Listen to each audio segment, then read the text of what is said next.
Hello, I'm Jeremy Vine, and this is Panorama. A very British hero. You know, Oz signed up, but he really didn't sign up to get absolutely hammered as he was on that tour.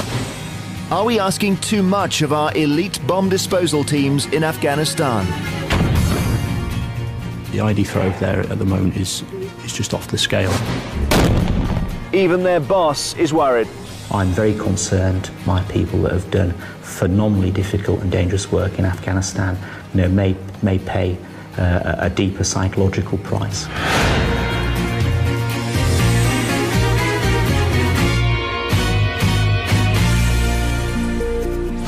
On October the 31st last year, Staff Sergeant Olav Oz Schmidt was killed when the Taliban bomb he was trying to defuse exploded.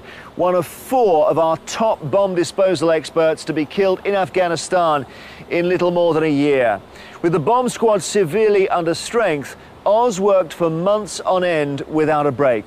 Now, in this special authored report for Panorama, his widow asks if the army is failing in its duty of care to that tiny elite band of soldiers who are at the very forefront of the war in Afghanistan.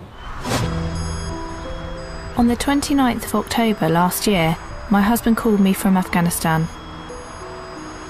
He was particularly tired. He'd been up for about 4 days, he hadn't really slept, and he just said, you know, there just aren't enough others. There aren't enough of us.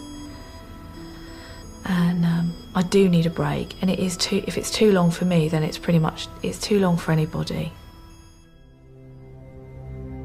He'd been out there for over 5 months and was one of a small and elite band of highly qualified bomb disposal experts. They're the only ones who have the dangerous task of defusing the thousands of homemade bombs or IEDs found in Afghanistan.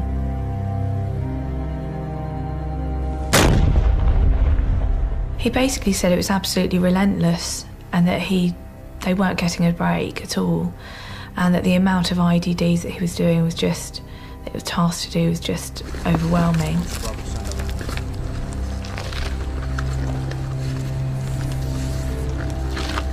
I've already been living rough for 5 weeks in compounds we clear under the Afghan canopy. Staying alive is like a lottery, and patrolling the Afghan badlands is playing Russian roulette with your feet.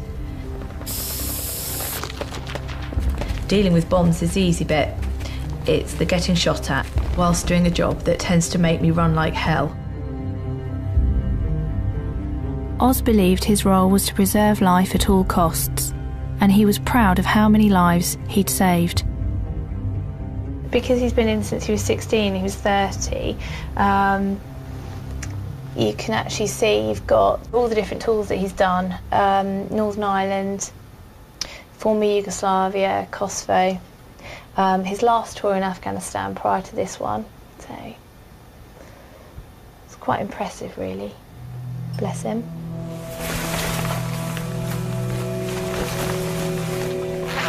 See, demister for my helmet and then a cooling fan for my back as well.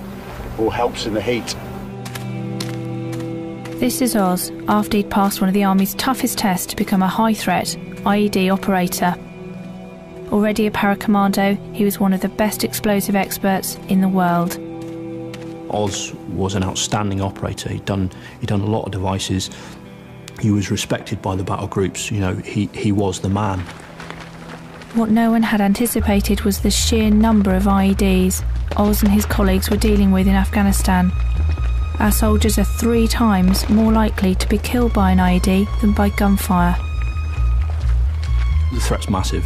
When it comes to the physical fighting, the firefights, and that, we will win every time. We've got better equipment, we've got better weapons, and our tactics and the way we do stuff is better tenfold. So the only way they can possibly try and attack us is with the IED threat, and the IED threat over there at the moment is just off the scale. You know, it's ridiculous how many there are out there. The reality is terrifying. In 2008, the threat from IEDs in Afghanistan grew by 400%. When Oz was on tour in 2009, it rose another 400%. In Helmand alone, 450 IEDs are triggered or are made safe each month. That's 14 every day. He said there still isn't a day that goes by that I don't see an amputee or see people that haven't been involved in an explosion and suffered horrendous injury. Another operator had come back in that day and that their team had been blown up in the morning. One bloke lost his hearing, 2 blokes got fragged faces, and another lad lost both his legs above his knees and 1 arm. So the morale between the youngsters has definitely taken a hit. It was a big motivation for him. Every device that he could render safe, you know, was potentially one more life, one more limb. So it was very important to him. Of all the British soldiers killed or maimed in Afghanistan, 7 out of 10 are down to IEDs. And it's not just our soldiers. Last year alone, 2,500 Afghan civilians were killed or injured by the homemade bombs. Never before have high-threat operators been under so much pressure as they take the long, lonely walk to defuse each IED.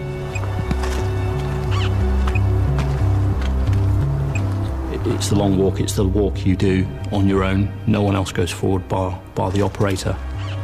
As you head towards the device, you're thinking about the bomb maker himself and you're thinking about the device itself, because those 2 things will establish effectively whether you live or die at the end of the day.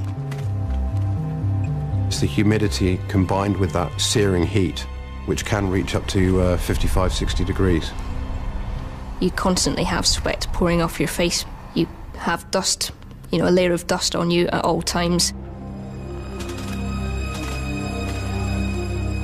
Biggest pressure you're under is actually time, because there are potentially people's lives relying on it. And there's an added threat. They're targeted by Taliban snipers while they work. You can't think about the enemy rounds coming in or anything. You've got to rely on the infantry that are with you to protect you and look after you so you can do your job and work on the device. A heavy day would be something in the order of about 12 to 15 in a day. Over probably 3-4 days, we cleared probably 37 devices. We all intrinsically understand the dangerous nature of the job, but you just get on with it. But then when a close friend of yours gets killed, that's a bit of a bookmark. It's a bit of a reminder that actually the job that you are doing could potentially take your life. In making this programme, I hope to discover more about how Oz died and the pressures he was working under. The Army's most senior bomb disposal officer agreed to meet me. These are photographs taken by one of Olaf's team members after he completed a series of actions. So he's in what we call sort of the clear-up phase of this operation. And these are the last photographs that we have of your husband alive. These were taken approximately 15 minutes before the blast in which he was killed in action. These are very precious, and thank you for letting me have these. This was the 3rd IED incident that Olaf was tasked to on the 31st of October. This area of Sangin is very, very heavily seeded with IEDs. There are literally IEDs almost everywhere. They're really upsetting, but for me, it's very important to actually see what he was doing and find out exactly the last moments before he died. And here he's actually working on the ground. The light here looks really good, but actually he's in quite a lot of shadow. I mean, was he under a lot of pressure that day? I mean, it's getting fairly late in the day, and if he had more jobs to go to, would he be working at quite a high tempo and would he be pushing himself basically to get these done, is what I'm saying? It is a very hazardous area. The fact that it is now getting quite late in the afternoon would be a cause for concern here, because the operators are very, very keen to not work during the hours of darkness. So basically you're saying to me that we need more operators, we need more high-threat teams. I think we could certainly use more high-threat IED operators in Afghanistan. Whilst making this programme, I discovered a reason why there's a shortage. It rests with senior officers who in 2002 suspended the recruitment of high-threat IED operators for 18 months. The MOD's own figures show that by 2008, bomb disposal experts were 40% under strength. This at a time when the Taliban were planting more and more IEDs. The MOD told us the decision to halt training was based on current requirement and anticipated future requirement. In September 2008, Warrant Officer Gary O'Donnell was killed defusing a bomb. He was a friend of Oz and the first of 4 high-threat operators to die so far in Afghanistan. That really did hit him hard, actually, and he had 1 weekend off after that and he didn't go out at all, didn't open the curtains, and he was very upset and unsettled. Gary O'Donnell's death shocked the tight-knit bomb disposal community. Several high-threat team members, including close friends of Oz, left, adding to the shortage. It was an accumulation of things, really, why I left. The main one was carrying a friend with Oz off a plane in a coffin, which was just a massive reality check, you know. I mean, we've not lost... After O'Donnell's death, the pressure on the remaining operators intensified. They were fewer in number, yet they were dealing with more and more bombs.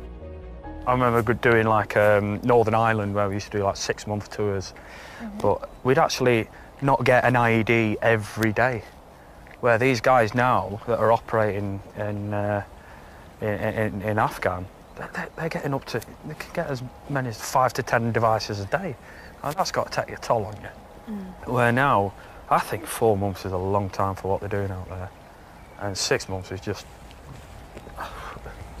It is, isn't it? Without this creature comforts, to just kind of recharge a little bit and just step back. Absolutely. It does take a massive emotional drain on these guys out there. You know, and to anyone to think any different, it's quite naive of them really to think that. But I mean, you must have heard the difference in Oz's character. Yes, from I did. Yes, stresses and strain. It was clear from his calls and letters home that as time went on, even Oz was struggling with the relentless workload. His willpower was coming and going, and he was flaking at that point, saying, I do need a break from this, I need to step back, because I need to recharge. And I don't feel that he necessarily had that time. You know, he was creaking at that point, the little cracks were showing. See those steps? It's just up at the top of those steps, it is me. The Army has now increased the number of bomb disposal experts it trains, but it's not at full strength. To get to Oz's level takes up to 7 years. These trainees are having their skills tested for the first time. They've got to be able to think for themselves, analyse situations, read the ground. They've got to be technically astute. They've got to have a good knowledge of explosives, a good knowledge of electronics. They've got to be very clever, really, and that's what we look for in our operators. We need to get maximum velocity, bearing in mind that kinetic energy equals half mv squared, v squared being the dominant process in that equation, so the higher the velocity. Trainees who pass learn to defuse bombs in the most demanding environments.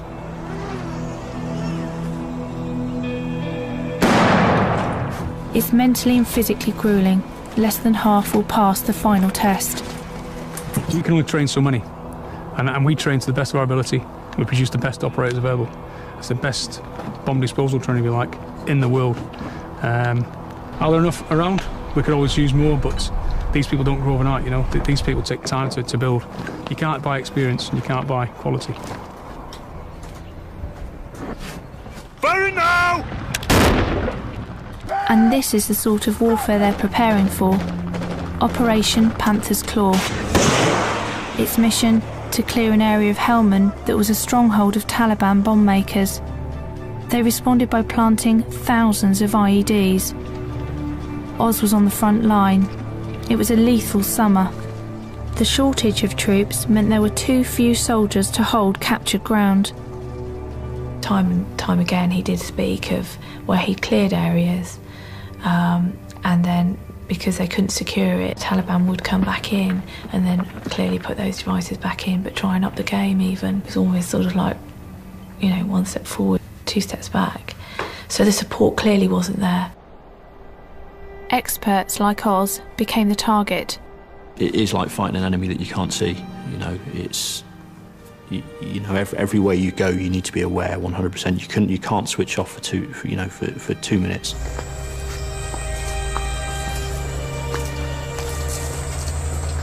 When you're dealing with a task, you're most likely being watched. They're watching what you're doing, how you're responding, and looking for ways to target you in the future. Psychologically, you just got to get on with it. You know, it's just, it's our job.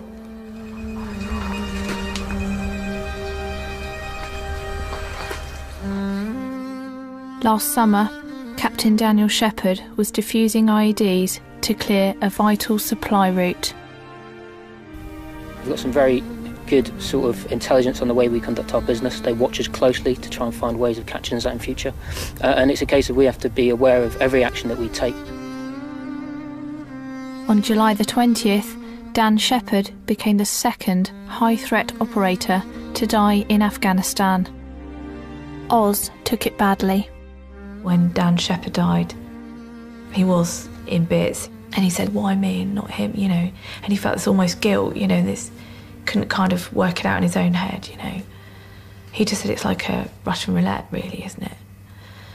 And the odds then became, he said, it's getting, now I see it's 50-50. I either live or I die when I do a device. In March, I travelled to meet Dan's family for the first time. I'm not nervous about meeting them. It's just quite emotional, really, because you've both suffered a loss. This is David, my husband. Hi. Lovely to meet you.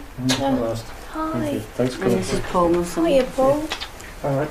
Yeah, nice to meet you. Doing okay? Yeah, good, not too bad. The searing heat in Afghanistan meant Oz and Dan worked without protective bomb suits despite the huge number of IEDs. If you listen to the numbers are being quoted, I know Daniel and Oz doing 10, 15 in a day. Yeah. Yep. Daniel was really suffering with the heat, but and that's why they can't necessarily wear a bomb suit. Absolutely. I think some people think, well, why is he not? I'm sure you've gone my through friends the and same. family said, well, why is he not wearing a bomb suit? But actually, tell them to try and put one on. Yeah. It'll weigh a ton. And then work maybe for 8 to 10 hours in that suit, plus a day. Couldn't do it. No, but he was ultra confident. I would say, you know, nothing was going to happen to Dan. He was coming home, and I think that confidence wore off on Paul and myself. But his mother Judy, she worried daily about the fact that she wasn't as confident as what we were.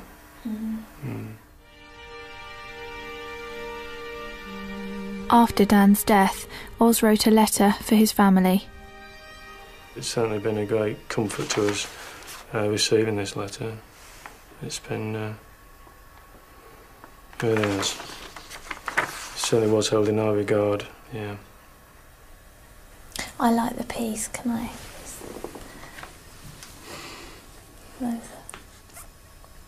I think it's important to let you know that he will never be forgotten. As I'm sure you're aware, it's been an unforgiving summer, and unfortunately Dan paid the ultimate price. Oz said, I'm currently operating where Dan passed, and there was not one man in his battle group that didn't know him, and his work here was exceptional, saving lives daily in the harshest of conditions, because I think at that point it was about 48, 50 degree heat.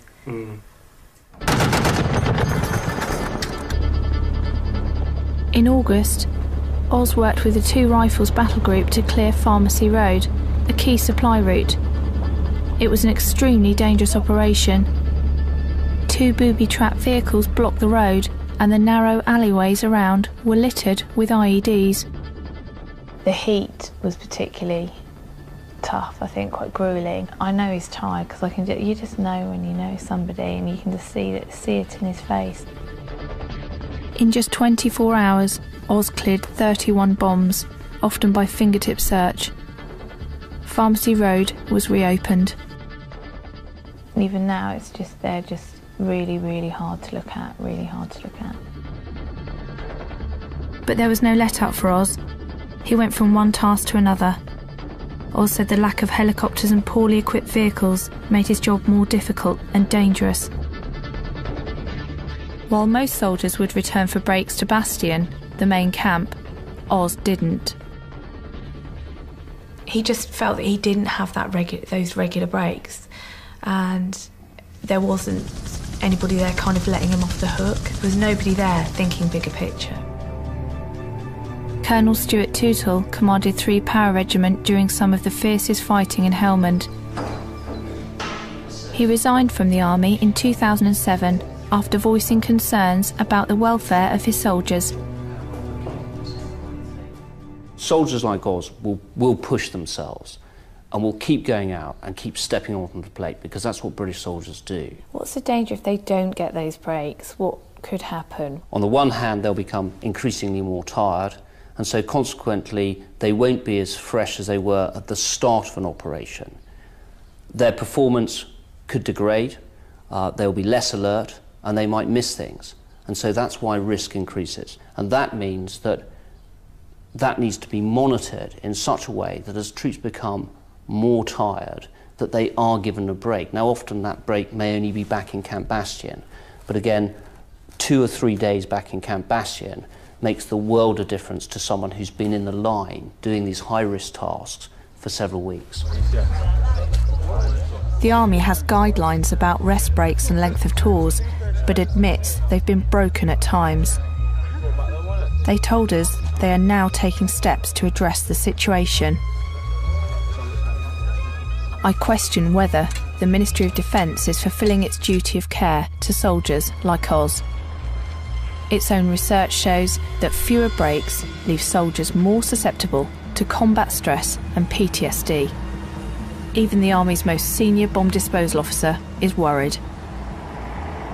I'm very concerned that, in the longer term, some of my people that have done phenomenally difficult and dangerous work in Afghanistan, may pay a deeper psychological price for the work that they've conducted.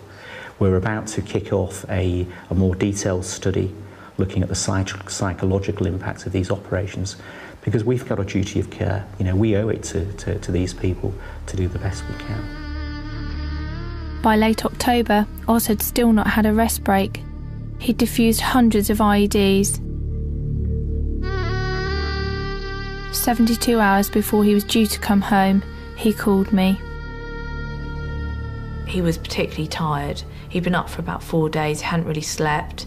He just said, I can't wait for Saturday. When I get off that plane, you are definitely going to pick us up, aren't you? That's all I want to see is just you. When I get off that plane, that is all I want. That's the only thing that I've got in my mind. I had a bad feeling after that call. It was the last time I ever heard his voice.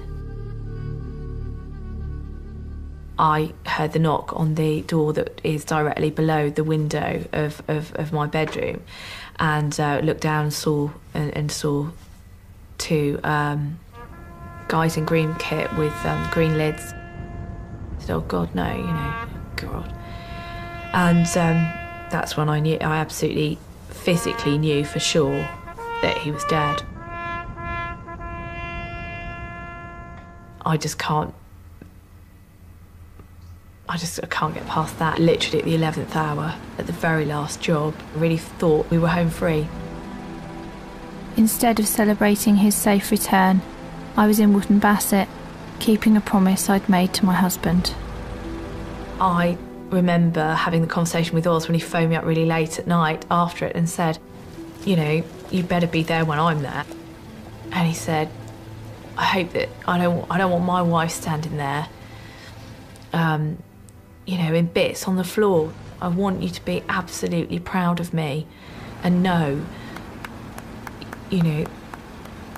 how hard I've worked, and I want you to be able to stand there and be appreciative and show your love for me and be as positive as you can about what I've achieved and what I've done. Oz lived and stood for something he believed in. And in the end, he paid the ultimate sacrifice for those beliefs. The high-threat IED operators are few in number, but are of vital importance in Afghanistan, where IEDs are the first line of attack. Last October, Oz's close friend, Captain Daniel Reid, was injured in a bomb blast which killed a member of his team. In spite of those injuries, he rejoined his team in December. In January, Dan was killed defusing a device. He was the 4th elite bomb disposal expert to die within 15 months. A 5th survived, but had both legs blown off. While I've been making this programme, a senior military officer has told us that at the start of the war in Afghanistan, only limited consideration was given to the threat of IEDs. He said they were not thought to be an immediate problem. The MOD told us it could not reasonably have been expected to predict the surge in the use of IEDs.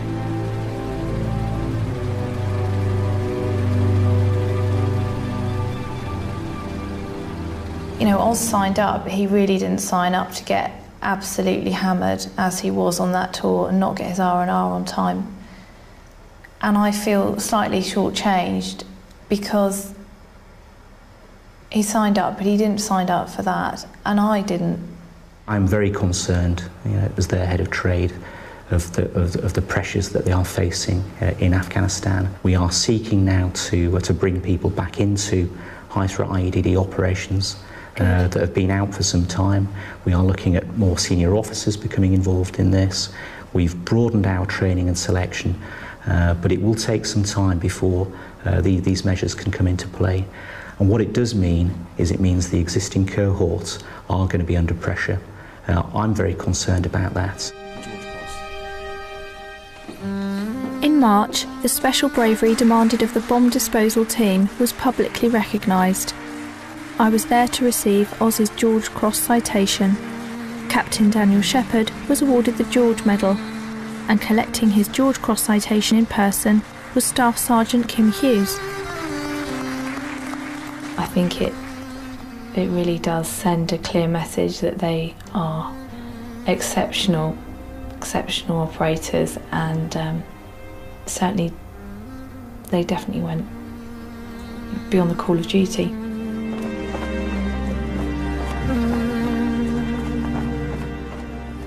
Making this programme has confirmed what Oz told me, that the Army was asking far too much of its bomb disposal experts in Afghanistan. I expect the MOD to keep its promise to me to ensure better support for those who follow in their footsteps. Christina Schmidt there, and the MOD tells us that since her husband's death last October, it has doubled the number of high-threat bomb disposal teams in Afghanistan. But since the interview he gave us, Colonel Bob Seddon has tendered his resignation as head of the Army's bomb squad. He cites as one of the reasons his concern over the welfare of high-threat teams in Afghanistan. We'll be back on June the 7th to ask how our biggest football team was taken into the red by its American owners, whose business empire stands on a growing mountain of debt.